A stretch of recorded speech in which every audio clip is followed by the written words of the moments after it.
8th July 2021. Jesus summoned, authorized, and named his disciples in yesterday's Gospel. Today, in St. Matthew chapter 10, verses 7 to 15, Jesus entrusts them with a mission: go and proclaim. They are being sent out with a powerful message that the kingdom of heaven is near. The theme of the kingdom of heaven has a great impact on our lives. It contains the fundamental truth that God is in control of the universe. The moment we realize that God is in control of our lives, we begin to look at everything with eyes of faith. The moment we begin to accept that God is the author of our lives, then the transformation takes place in our heart and mind. Life offers different kinds of experiences. At times, we are shaken, perplexed, but still we are called upon to accept that God is our loving Father and He is in control of our lives.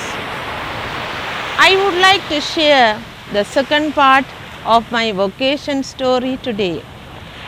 I went through the years of formation and I became a sister. I was stationed in Jaffna. It was during war and the road was closed and no way of communication. It happened I came to Colombo. The provincial superior asked me to fill up the application for teaching.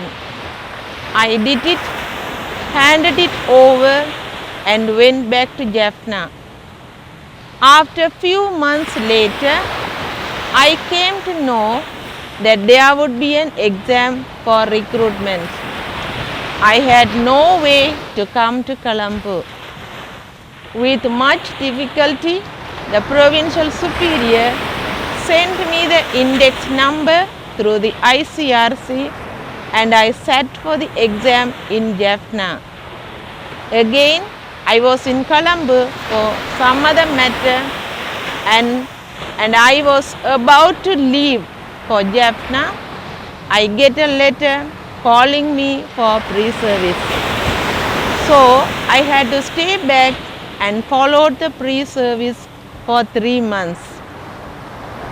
And it was time for me to leave for India for my final commitment. I was told I will not get the appointment if I leave the island. Still, I left for India for 3 months. And during that time, the appointment was given. God gave me a heart that was deeply peaceful about the matter. But for my surprise, on my return, the Lord wished to give me the appointment. The intention why I relate this is how God led me through the years, and I firmly believe till today teaching is a sacred calling within my call to religious life. And a few years later, my younger sister too joined the Apostolic Carmel. God has His own way of dealing with His people. Let us ask for the grace we need to listen to Him in our day-to-day life. May God bless you. Stay safe.